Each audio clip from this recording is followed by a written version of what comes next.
And welcome to Social Justice Forums. I am Daren, Jaime, your host. Thank you for joining us. Now, if you're asking the question, what is the show all about? Well, we bring you a forum discussing and providing deeper understanding on the issues that many people face and the inequities that they face. From systemic inequalities to pressing social problems, our guests will provide multiple perspectives as well as insights to better help us understand and address the challenges. We invite you to stay connected with us as the Social Justice Forums starts now.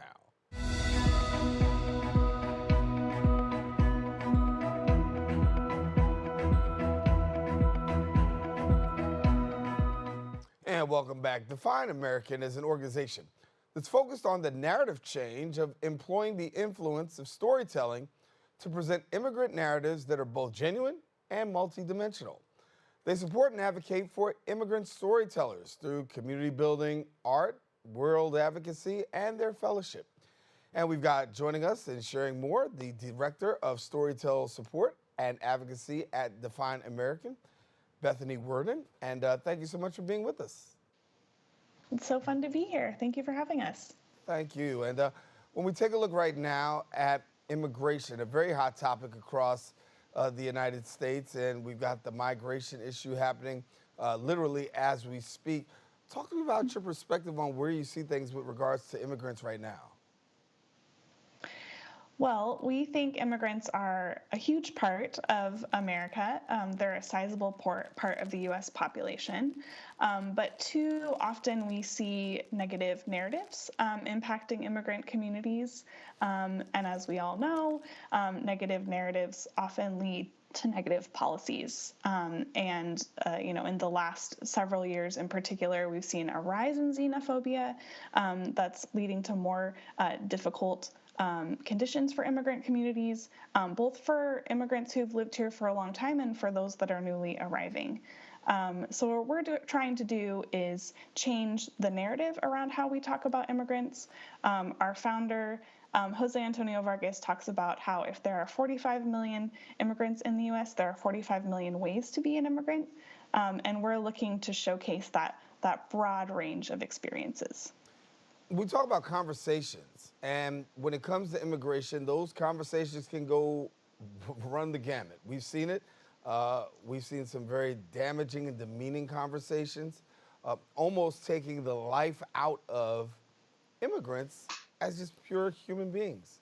And so you got to ask the question, how do I really have these conversations, humanize, and also value immigrants, particularly given the fact that we know what the conversation's like? Yeah, that's a really great question. I think a lot of it starts with, once again, allowing immigrants to be individuals and have individual stories, and shy away as much as possible from broad generalizations. Someone's story of how they came here and why they're here is going to be different from someone else's. And so if you are in a situation where someone is trying to make, broad generalizations about immigrants or immigrant communities or what they want, I think it would be helpful to ask, who do you know? Who are you talking about when you're making those broad generalizations?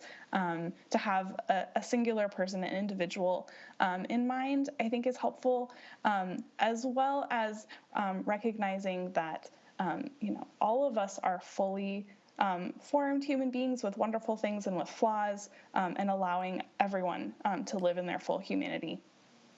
For you, obviously you do a good job of humanizing, telling the story. What is it that makes the immigrant story so compelling? That is an incredible question. So myself, I'm not an immigrant myself. I was born in the U.S. as a U.S. citizen, but spent a lot of my life living outside of the U.S. And when I moved back to the U.S. in college, I really became much more interested in stories that were coming from perspectives that I'm not usually hearing. I went to film school and I saw a lot of sort of the same kinds of stories being told that I didn't feel like reflected my own experience or the experience of many of my classmates or friends. And what I find really compelling about immigrant storytellers and why we support them is that even though they are, once again, a sizable part of the population, they're often excluded from opportunities to share their stories, from opportunities for artist support. And what we do at Define American is to help give up those opportunities, both through our own fellowship programs, but also through helping other programs figure out how to be more inclusive of immigrant stories and storytellers. When we talk about changing the narrative, obviously we want to do that, right? We want to see the narrative change with the way that sometimes immigrants are depicted, people are portrayed.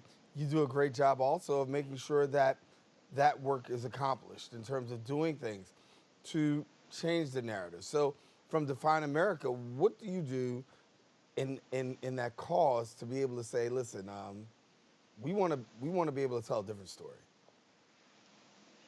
Yeah, we see that both at a mass media level. So my colleagues in the entertainment and digital storytelling consulting teams work on narratives that we see in TV and film, as well as narratives that we see on YouTube. And then in my own program, supporting individual storytellers, one of our most successful campaigns was a program called UndocuJoy, which was based on a poem by an artist, Yosemar Reyes, who was the first artist in residence at Define American. And he felt like so many narratives around being an immigrant, especially an undocumented immigrant, are trauma-based, and he wanted to really flip that on its head. And he, through this poem and the eventual video campaign, invited other undocumented individuals in the U.S. to share their joys. It had a sort of viral moment of those sharing their UndocuJoys. And that's something that we really keep central to all of our work in supporting storytellers, is that there are hard parts of their stories, but there's also really wonderful, human, loving, joyful parts of their stories as well. If you're just joining us, we got Bethany Wearden, who's the Director of Storyteller Support and Advocacy at Define American, and she's been with us. And for somebody who may not be so familiar with the organization Define American, Bethany, a little about your history. Yeah, we were founded in 2011 by Jose Antonio Vargas, who at the time was a Pulitzer Prize-winning journalist who decided to come out in New York Times Magazine as undocumented. And he wasn't sure what the response to that was going to be, and a group of friends came around him in that experience and said, let's form an organization that would help others share their stories as well. And so we launched with the simple question, how do you define American? And it's since led to programs in research, entertainment, digital storytelling, journalism, and now my own work with artists. Is there a particular story that's been told that really resonates with you that says, hey, you know, people should know this? That's a great question.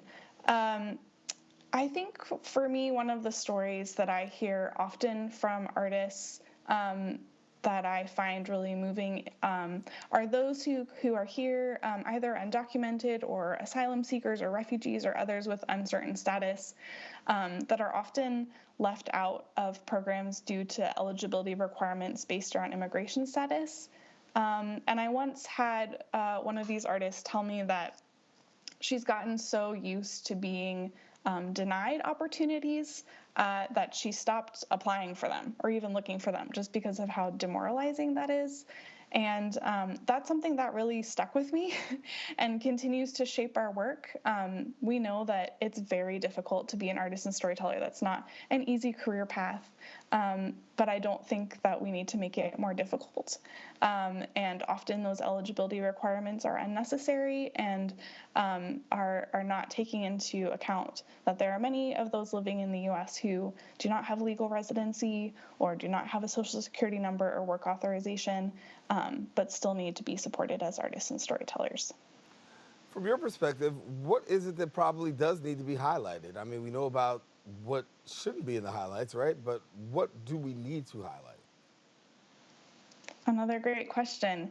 I mean, I think what we need to highlight is that immigrants are an integral part of the United States and have been since its founding. And we need to be more inclusive of immigrant communities at every level, both from just friendship levels and being welcoming to those in our neighborhoods, especially if they're newly arrived, but also being more inclusive in our policies and for organizations, nonprofits, making sure that they're considering the unique needs of immigrant communities, and at even higher levels, pushing for more inclusion of immigrant communities at all levels. It hasn't been hard work, given the fact that we know the climate that we're in, and so many people have some real staunch views about immigrant rights, but yet and still to humanize, to tell the story, to bring that parallel. That's pretty hard work in this climate. Do you agree? Mm-hmm. Yes, I think it is hard work, but I think it's important work. I think that it's what's necessary to be a truly multicultural, multiracial, inclusive community. And so I think that they're conversations that we need to be having. And, I think that the easiest place to start is once again like asking individuals about their individual experiences, and allowing those to be multidimensional, and allowing them to be difficult but also joyful, and fully welcoming that complex narrative. As we look at immigration right now, are you optimistic with the way that things are going? I mean, given the fact that we know that we're talking about buses and migrant workers right now showing up across the United States, we're seeing plenty of resistance that's coming from people across the country. And at the same time, also a welcome embrace. Depending on what side of the aisle you are on, we'll see how the statistics play out. But are you optimistic that, given the fact that what we're seeing right now in our country is playing out, that immigration will get a better look? Oh, optimism, that's a hard one. I think that I'm optimistic in the sense that we are very openly talking about immigration. I'm hoping that leads to more immigrant communities having visibility. It's definitely difficult, though, once again, as we're talking about with like the rise of xenophobia in the last few years. We want that like extra attention to be good and helpful. I think that what we can do once again at an individual level is being really mindful of including immigrants in our community decisions, being really mindful to be considering the ways that we can be more welcoming to immigrant communities, and hopefully not just get caught in the crossfire of different political opinions, but once again, like really letting people be humans and interacting as humans. Yeah. Bethany, what are some of the ways, I mean, that we could be an ally? Because I remember during, COVID, we had Black Lives Matter, George Floyd. A lot of people said, well, how can I be an ally to communities of color, African Americans, during a time like this? And you had to get that answer from within. From within the Mm-hmm. environment of the immigrant community, what can you tell us about being that ally? What can somebody do? That's a really great question, too. And once again, as not an immigrant myself, but coming at this as an ally, I'm not sure that I can speak for everyone. But from what I'm hearing, I think a great way to be an ally, once again, is if you are part of an organization that has eligibility policies that are currently based on immigration status. So whether that be healthcare or arts or education or something else, be considering whether those are necessary. Often there's sort of a copy paste kind of response that can happen where it's like, oh, we've just always done things this way without really like considering who it's impacting and how. And taking a moment to figure out if those are necessary. Can you be more inclusive of immigrant students? Can you be more inclusive of immigrant artists? Can you find ways to be providing healthcare, other social services to immigrant communities? I think that's a great way to be an ally, is to take on some of that labor of looking at your programs yourself without having someone come to you first and ask you to make the change. I think a lot of allies were formed during the COVID pandemic, where we all just had to come together and really bear it and try to make it through. When we talk about COVID, a huge impact, I would assume, for the immigrant community. I won't just say assume, I know. I've had conversations and interviews before. But from your boots on the ground and from your bird's eye view, how did you see COVID playing out for the immigrant community? Yeah, I think we saw this really split narrative where we saw lots of hateful words and hateful actions leading to xenophobic actions against immigrant communities, while at the same time we saw this really helpful and positive narrative that was highlighting how many immigrants are part of frontline workers, immigrant healthcare workers, immigrant farm workers, immigrant teachers, all of these individuals that were really responding to the pandemic, even while being often very far from their own families and maybe not being able to travel to see them. And so I think that, coming out of the pandemic, there's sort of this dissonance that's left, but once again, of those two different narratives. On the one hand, really celebrating the work of immigrant frontline workers, but then also this really nasty history of xenophobic rhetoric and actions.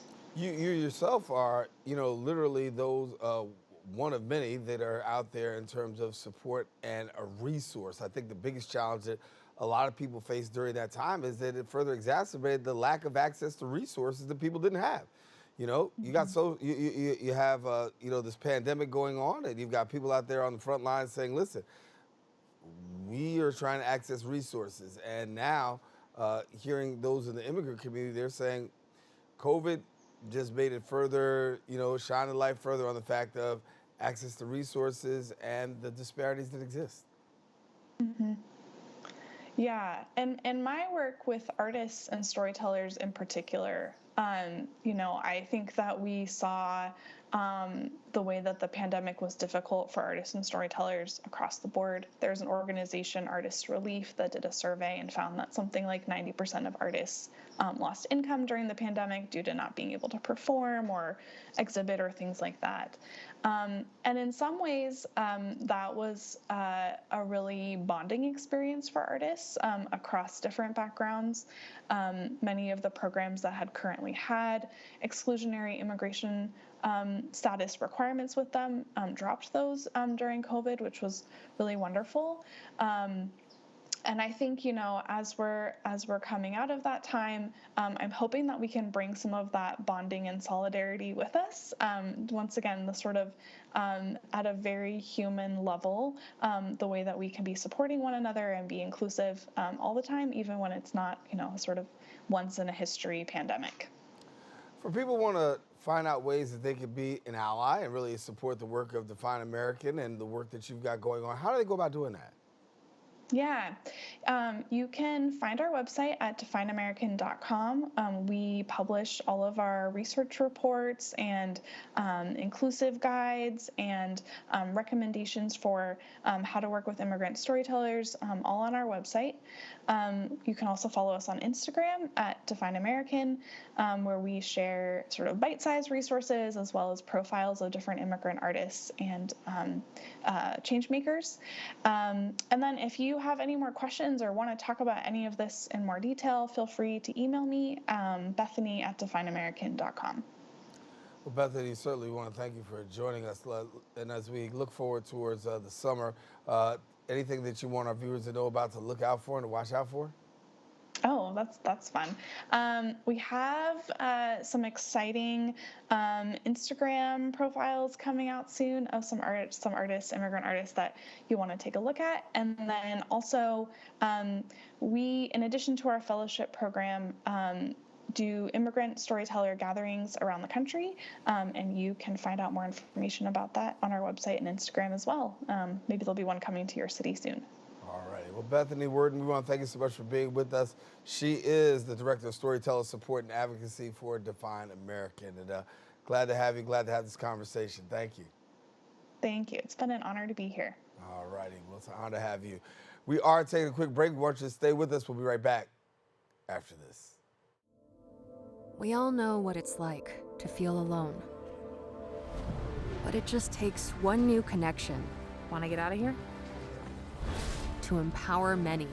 This is unbelievable. It doesn't take a superhero to bring forces together. We all have the power to reach out Let's go. and help someone feel like they belong. Pretty cool, huh? We are stronger together. And welcome back. Established in 1913 as a response to growing anti-Semitism and prejudice, the Anti-Defamation League's objective is to safeguard the Jewish community and promote fairness and justice for everyone. Presently, the ADL remains steadfast in its commitment to combating all manifestations of hate with unwavering dedication. Joining me now is the Regional Director of the ADL, New York, New Jersey, Scott Richman, and we thank you, Scott, for joining us. Thank you for having me. When we look at defamation and we look at anti-Semitism, one can say things are on the rise, others can say things are getting better. I'll just ask you your perspective. So if we're talking about anti-Semitism, actually, I would say all forms of hate. Unfortunately, by the benchmarks we use, they're getting worse. ADL is an organization that, among other things, responds to anti-Semitic incidents. Literally every day of the week, my staff is responding to incidents in New York, as well as in New Jersey. And those numbers have been steadily rising for the past few years. In fact, if we look at the numbers of what we've been responding to, it's something we call the annual audit of anti-Semitic incidents. It has quintupled in the past decade. So it's a phenomenon that's gone up 500%, and there's sort of no denying that data. Scott, would it be that people are making more calls, or are these incidents more on the rise? Because people will say, listen, you know what? We're living in a society right now where people have no hesitation in calling, whereas before that might have been something that's silent. Are people making more calls, or is it like on the rise? Are we seeing a combination of both? Certainly, people are reporting better than they did in the past. We've made a big push for people to report. Data drives policy, and we do push people to do that. But let me just give you an example. You could say that over a long period of time, but in the 2021 to 2022 time frame, we had 1,000 more anti-Semitic incidents across the nation. From one year to the next. That's a huge jump, and it's not just because people are better at reporting from 2021 to 2022. It's sort of the reality of what we live with. You talk about your office going out and doing investigation. Talk to me about your office and the fact of when they go out, what are they looking for? What are they looking to do? So we're talking about incident response here. Yes. This is harassment, vandalism, and assault.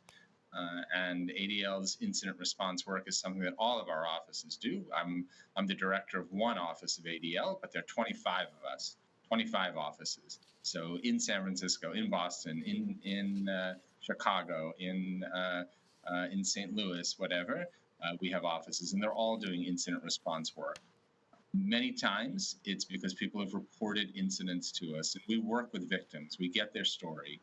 We reach out to law enforcement. We work with social media. We work with workplaces. We work with K-12 schools, universities. Wherever that anti-Semitism manifests itself, we are trying to respond. It's different depending on what the circumstances are. If it involves law enforcement because we're talking about a hate crime, we respond to both hate incidents and hate crimes. A hate crime rises to the level of a crime, and you can involve law enforcement. If it rises to the level of a crime, we will work with people, encourage them to reach out to law enforcement, file a report. We work really closely, for example, here in New York City with the Hate Crimes Task Force of the NYPD, a really important part of the fight against hate here.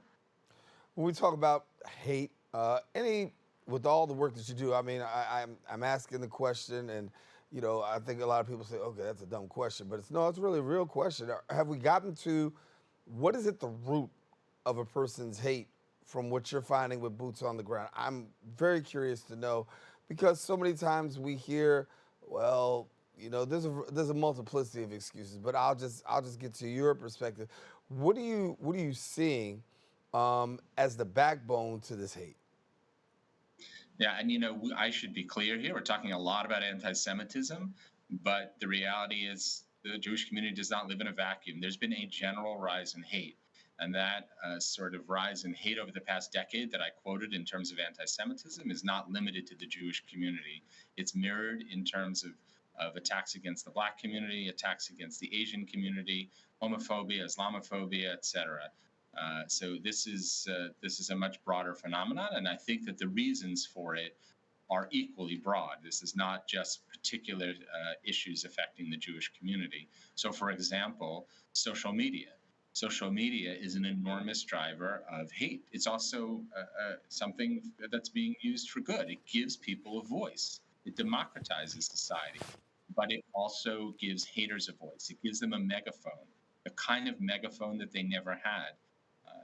Traditionally, if you wanted to get your voice out there, you wanted to get your message out there, you would need to go to a newspaper, television, radio, and invariably those outlets would say, no, your message is hateful. It doesn't fit with the values of our television station, radio station, newspaper, and they would send you away. They would effectively do what has been done since time immemorial. They would push you to the margins of society. Social media doesn't have those same kinds of restrictions. Policies that they've put in place have only recently been put in place to curtail this hate. And more than that, they give people a way to find others who share their hateful views. That was also very hard in the past. People with hateful views would be in dark corners. You couldn't find others very easily who shared those views, and it gives them a way to radicalize others, those who do not necessarily share their views but are susceptible to it. I spent 3 days in Buffalo following the top supermarket shooting there. Really horrific. I was there by Saturday night, and I went there to show my solidarity with the Black community first and foremost. But I was there for other reasons, one of which was that the media wanted an expert to interview about different things, one of which was the so-called Great Replacement theory. This idea of Black and brown people being brought into this country to replace the white people, a horrific notion that had begun to move from the margins of society to more mainstream conversation. But it was also about how a young man who was not necessarily going down this path could become a killer like this. How does that happen? Well, it was social media. He was radicalized on social media. So this is a big cause. Obviously, it does good as well, but we need to find better ways to control this hate on social media. Second factor I would give is polarization. We live in an increasingly divided society, a society where people take sides, where people say what happens on my side is good and what happens on the other side is bad, no matter what. So maybe what's happening on your side isn't all good, and maybe what's happening on the other side isn't all bad. And when you don't have a strong center, it's very hard to control hate, because what happens is hate begins to move from the margins towards the center. Only those on the left can control hate on the left, and only those on the right can control hate on the right. And if you're not willing to do it because you're giving an advantage to the other side, then that hate begins to move towards the center. And the third thing I would say is we've seen a general emboldening of extremists and extremist points of view in the past few years. In recent years, there was much more social censure about things that people would say. People have become emboldened to do and say things in this particular environment that they simply would not have done in the past few years. For example, white supremacist propaganda, stickering and flyering and banner drops have become ubiquitous. We see it all the time across the nation. This was barely seen just 5-6 years ago. And now we counted something like 7,000 incidents last year across the nation. People being bold about their views. Usually if it's white supremacists, you're talking about a message of white power, really terrorizing for many communities.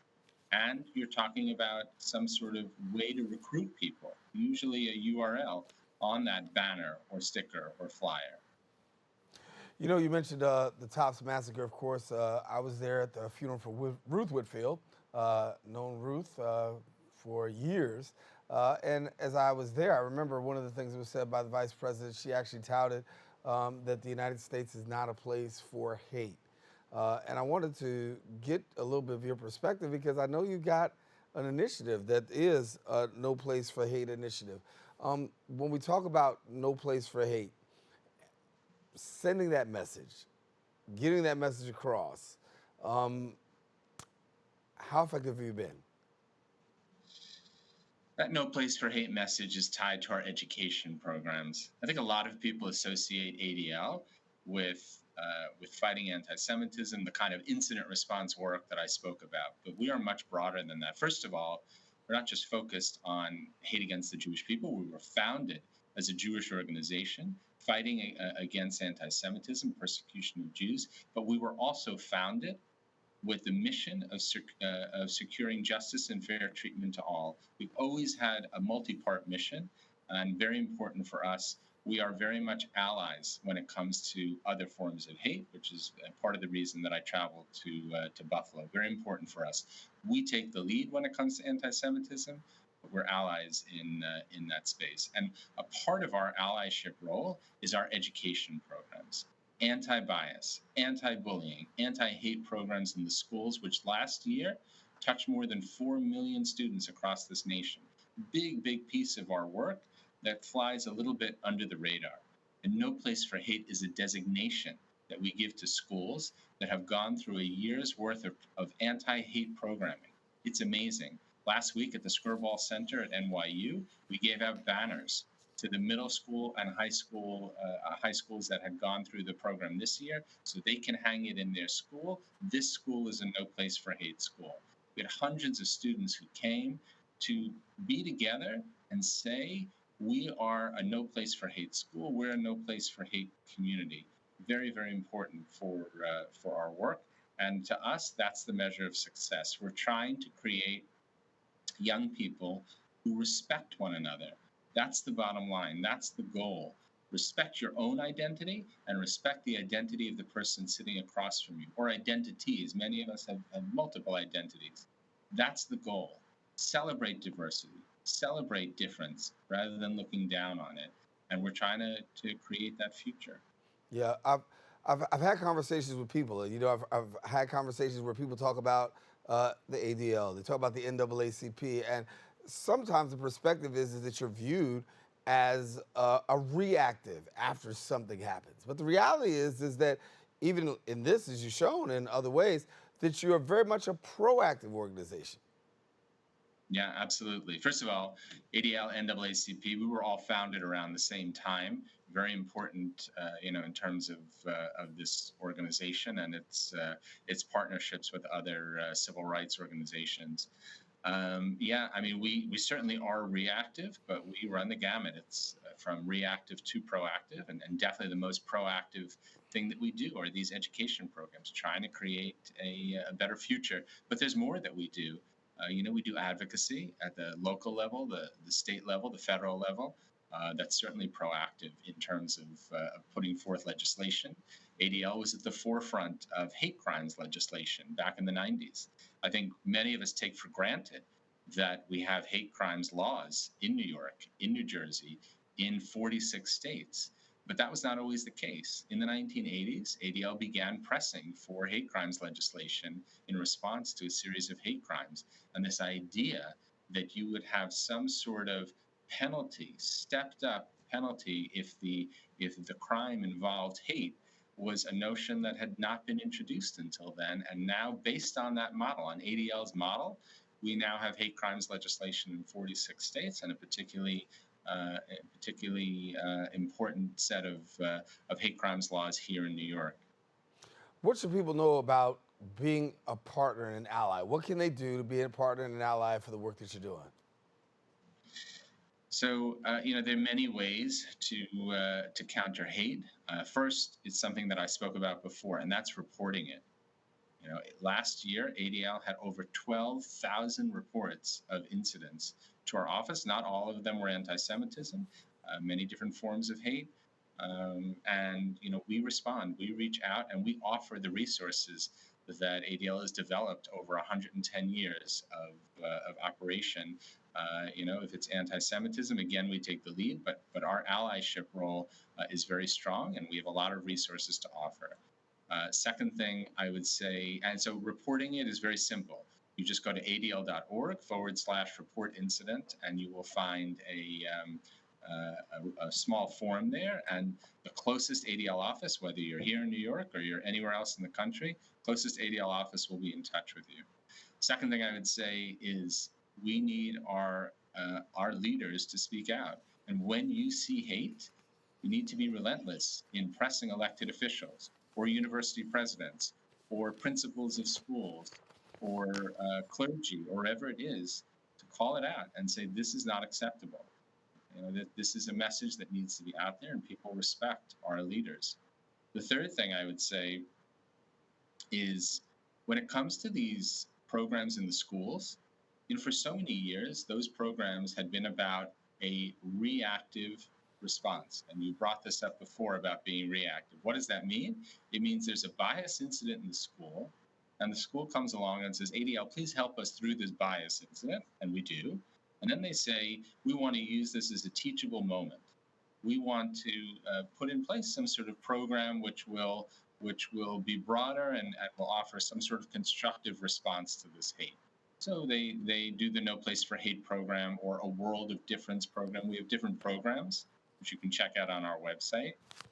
But that's not the way it should be. It should be that we are in the school before, that we have a relationship before with the school, so that if there is unfortunately a bias incident, we have that relationship, we can come in instantly, we've already been working with the school. So if you know teachers, if you know administrators, let them know that math, reading, science are all important, but also creating communities of people who respect one another is a very important part of the role that schools can play. You can find a huge amount of information on our website at adl.org/education. Many of the resources we offer are free. That No Place for Hate program is completely free. Nothing's completely free, but it's paid for by our donors who believe in this, and the school pays nothing. So let them know that this exists, and this is something that they can be a part of, be a part of a force that creates a better world. And the last thing I would say is social media. We need to do two things. We need to, first of all, continue to press social media to enforce their policies. Many of them have policies that are put in place, and everybody listening can play a role. If you see hate, if you see misinformation on social media, call it out, report it. Social media companies, it's very hard for them to ignore reports of violations of their policies. They have millions of posts a day. They don't find all of these, but if it's reported, then they pay attention, and nobody wants their account suspended. Nobody wants their account revoked. And if they know somebody's looking at what they like, comment, or share, they're going to think twice about it because they know somebody's watching. But on the other hand, social media is a great force for good. We live in a country of free speech. And, people don't always focus. We take it for granted in this country. But many other countries have many more restrictions on speech. The way we've dealt with hate speech all along is with good speech, with counter speech. And we need to continue to do that. On social media, it's hard. There's so much speech that's coming out, and so many of us choose to ignore social media and to say, well, maybe that's not for me. Right. But we all have a role to play on putting good speech on there, and we shouldn't cede that territory to people who put on hate speech. Absolutely. Scott Rich, we got to leave it there. He is the regional director of the ADL for New York and New Jersey. Thank you so much for taking the time and being with us here on these social justice forums.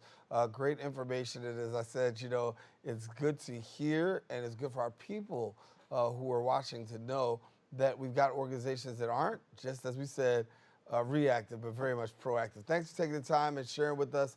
And hopefully the job gets a little bit lighter over the course of the next year. Thanks a lot, bro. Thank you. All righty. Scott Richman, our guest. All right, take a quick break. We'll be back with more right after this.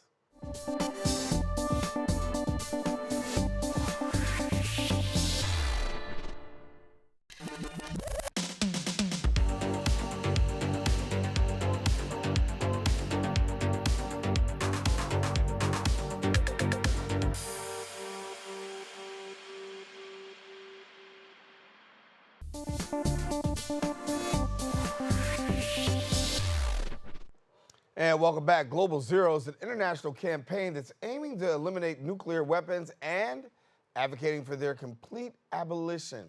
They strive to gain influence and achieve a world free of nuclear weapons through a combination of inclusive grassroots organizing, influential intellectual leadership, genuine collaborations, compelling narratives, and inventive policy changes. Join me now. We've got the partner for Mobilization at Global Zero, Mary Faines, and good to have you, Marie. Thank you so much for having me. Talk to me a little bit about this, because when we look at where we are right now, we know, we're talking about the war in Ukraine. We've got Russia, we've got Ukraine, we've got North Korea right there. But then we're talking about the abolition of nuclear weapons. Somebody would say, huge uphill battle. How do you assess where we are right now when it comes to nuclear weapons? No, you hit the nail on the head there. Unprecedented moment is exactly how I've been phrasing it when we've been having these conversations. Putin's posturing in Ukraine about the potential threat of the use of nuclear weapons has really brought weaponry back into the public zeitgeist. But if I'm going to be honest with you, nuclear weapons have always been playing in the background, especially for Black and brown communities. They are disproportionately impacted by the nuclear weapons complex. And so really what we're trying to do at Global Zero is shed light on the ways that the nuclear weapons complex is impacting people, and then have a conversation about what are authentic ways that we can actually make our world safer and more secure. Because right now we're setting a precedent saying that these weapons are the only way that our country and people can be safe and secure. But I would have to ask you, do you feel safer in this moment after all the things that we just talked about, just because we have these weapons? And often people say the answer is no. They're looking for community safety. They're looking for investment. They're looking for better opportunities for themselves and for their communities. And that's really what we're trying to talk about, is what does a new security structure look like, where we are not pigeonholed simply by the use of militarism as the only way to keep us safe.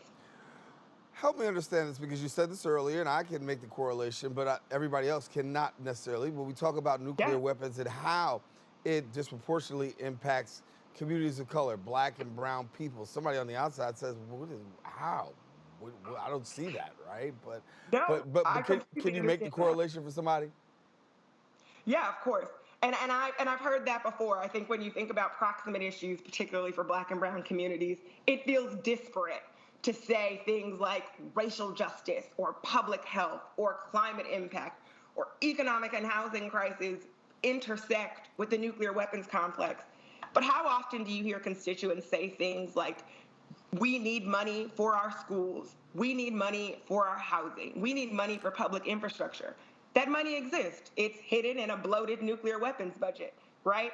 That is where that money is happening. When you look at who's been disproportionately impacted by things like uranium mining and nuclear testing, that is Black, brown, and indigenous communities, whether we're looking at places in the southwest of the country or we take it all the way to the continent of Africa.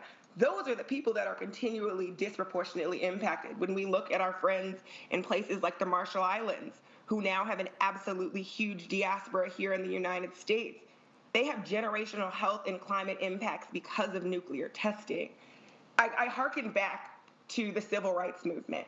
Martin Luther King, Coretta Scott King, Bayard Rustin, those folks fought for a world free of nuclear weapons. I always think about the Martin Luther King quote where he talks about it would be absolutely absurd to integrate lunch counters and not think about a world for us to come back to. They were thinking about where this work intersects with our civil rights. And that is some of the work that we're trying to do now, bring back that holistic understanding of these seemingly disparate issues. Right. And you talk about the work that you're doing. I mean, part of it is really developing policy, speaking to policy, making policy known, because a lot of us aren't fully aware of the policy when it comes to, we know the big picture. We know the nuclear weapons exist, right?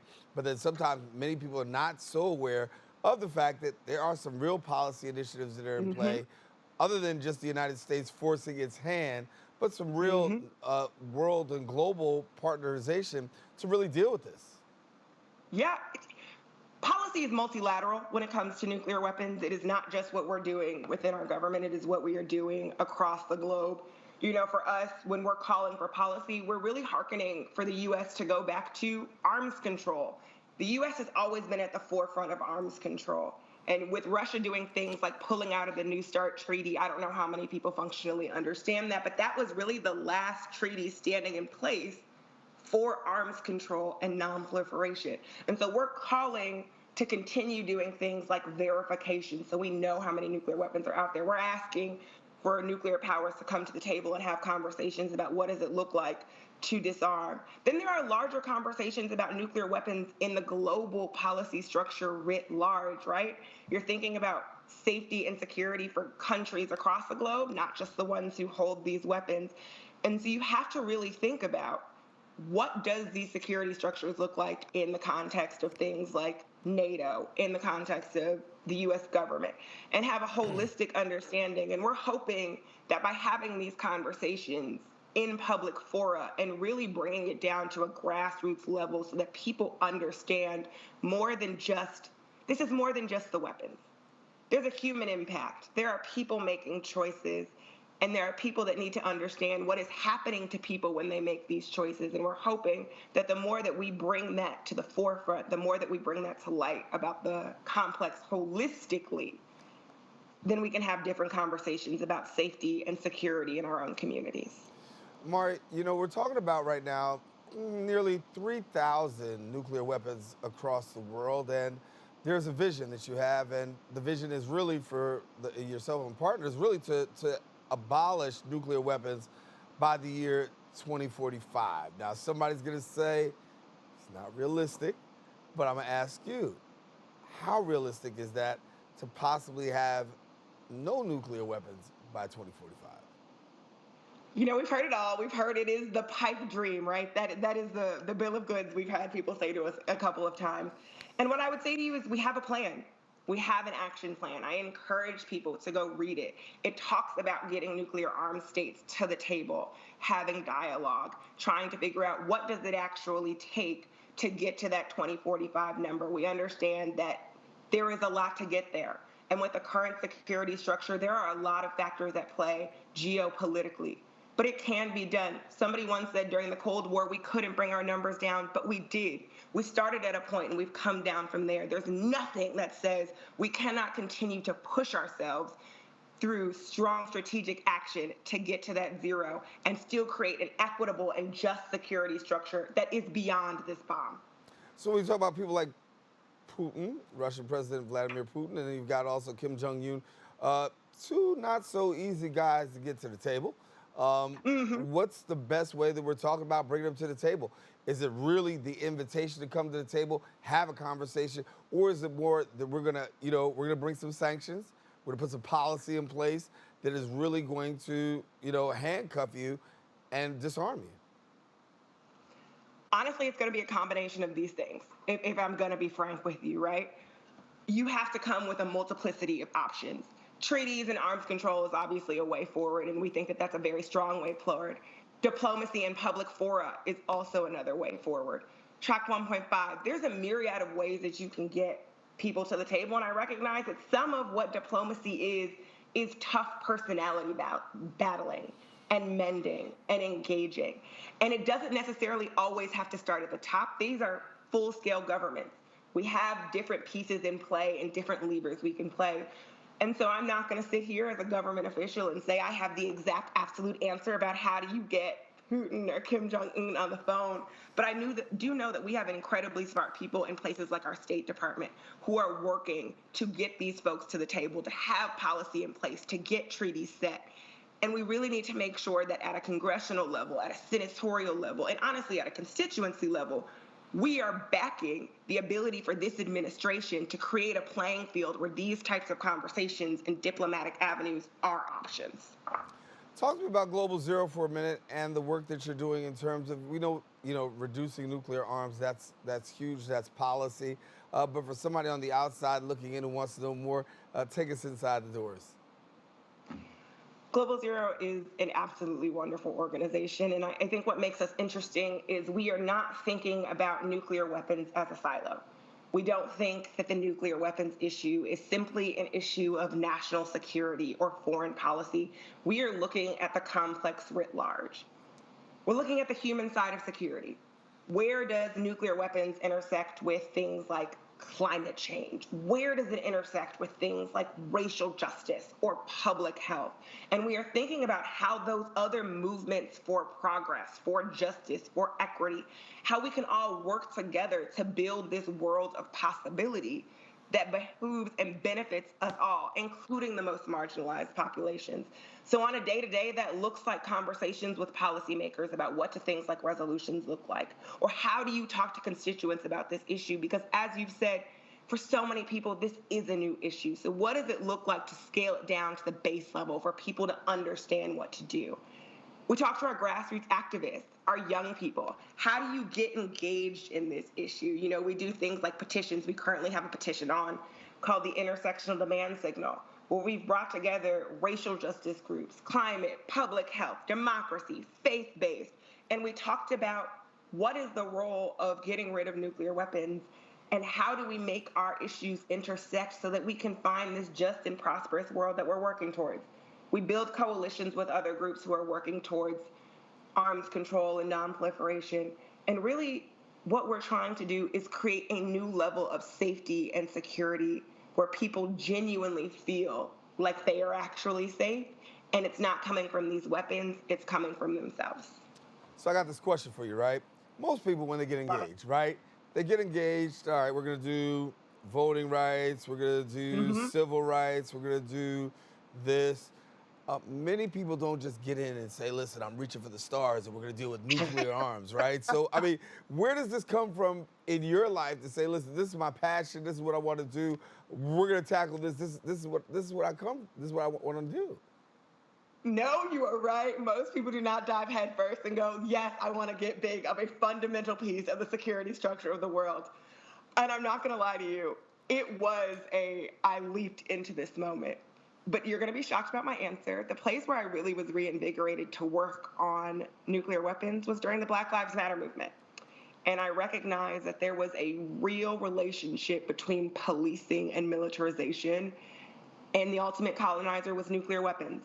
And I saw that there was a lack of communication with my own community, a lack of understanding, and an erasure of what had been a strong past of Black and civil rights involvement in the nuclear abolition cause. I saw people like the current Undersecretary of Arms Control and Nonproliferation, Bonnie Jenkins, who was a Black woman doing this work, and I was inspired. And so every time I step into this threshold and every time I am able to bring the issues that I care about, whether that be the proximate threats of racial justice or voting rights or economics, into this fora, I recognize that safety and security is more than just the weaponry we put forward.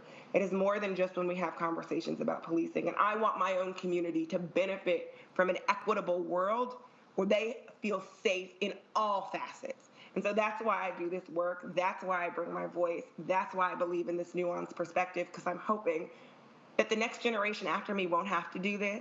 But if they do, they saw somebody that looked like them, who was fighting for them, and they will continue that cause. When you talk about that, that brings me to my next question, which is like, okay, that's you, right? You're trying to get another generation of people in there. It's not necessarily the first thing that somebody's going to think about. Or when we talk about activism and awareness, right? I just did a section about clean water. You're talking about poverty. You're talking about that. They're like, I can get on the boat for that, right? How do you get people on the boat to say, listen, we need to talk about these nuclear weapons out there. You got people talking about guns on the streets, right? So now you're talking about guns and nuclear weapons in the world. So how do you get somebody involved? How do you attack a young, or you really, introduce to a young person, somebody that's not of your generation, to say, this is something that you can be active in. And not only this is something that you can be active in, and I mean this with all sincerity, because you're literally making a difference in it. How do you get somebody to do that? Yeah, it's a great question, and that is the thing that I'm thinking about every day. And there's a level of resilience in doing this work. And what I would say is, first of all, don't leave that movement that you're working on. We need people doing clean water. We need people working on voting rights and racial justice and all of these other guns, all of these other incredibly important things that you've mentioned. But this is a generation, and we know this, that understands the importance of doing a multiplicity of things. We've seen Gen Zs, I'm a millennial, we love a good multitask moment. We love a moment where we can intersect our causes. That's what I'm asking for. I'm acknowledging that when I'm doing my work on nuclear weapons, I am also doing work for racial justice, and people can do the exact same thing. So when I invite them in, I first humble myself and I listen. What is your most pressing issue? What is the thing that you are working on right now that you feel like if this is not solved immediately, we are in crisis? And then I think, and I tend to come back to you on how the nuclear issue intersects. I can do that with public health. We can talk about generational health traumas and crises and the potential for a pandemic worse than COVID-19 based on the threat of use of a nuclear weapon. I can do that with climate change. We can talk about the ways that the military are impacting climate change, or what it would look like to have a nuclear winter, or even just the current generational and ecological impacts of nuclear testing and mining. We can talk about racial justice and where money is being siphoned from our communities, or the ways in which policing and militarization are so deeply intertwined, or even just the basic levels of how we used to be engaged in this issue because we saw it as an act of civil rights. There is no monolithic answer for how you get an individual engaged, and I think that's what good activism is. It's tapping into different bases, have different conversations, and meeting people where they are. The more that you see them, the more likely they are to be engaged in your issue, and that is what's worked for me thus far. That's how I've helped Global Zero and how we are building a movement that looks different than those of the past. More diverse, more inclusive, and more easily engaged. And I'm not going to lie to you, it doesn't help that there is a potential threat for an ongoing war. People are a little bit more wanting to be there because I can actually feel the proximate threat at this moment. But otherwise, it really is meeting them where they are, and that's creating good activism. We can continue this conversation forever because, it is. I mean, I think that when you have the threat looming, that there's going to be more people who are going to be, okay, what can I do, right? It's the hot topic. What do I do?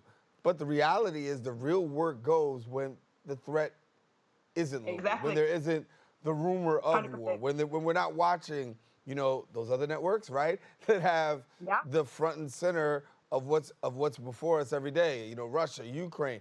It's real work when the cameras are off. And it's real work when 100%. nobody's paying attention. And that is when you really see who's down for it. And so I got to say, Mari, I know you're down for it. Thank you. A minute. Appreciate you. Before we go, somebody wants to get in touch with you, Global Zero, how do they go about doing that? They can go to the Global Zero website. All of the petitions that I've mentioned are on there, whether that's getting back to arms control, intersectional, joining our movement. You can find me on Twitter at Diaspora Diva. I am very active. Feel free to message me. I love to engage in conversation. Or reach out. We have emails on there about our partnerships and engagement. You will get an answer from somebody, and I am always willing to have the conversation. Thank you so much for fostering this moment. Hey, thank you very much for being with us and sharing this moment. All right. Well, want to let our viewers know that we come to the end of our show today. Hope you enjoyed this week's discussion on the Bronx Social Justice Forum. Now, if you want to rewatch this week's edition, do that. Rewatch the show. You can rewatch the cablecast right here on BronxNet.org. If you want to join in on the conversation and have your opportunity to present your point of view, well, go to our social media at BronxNet TV.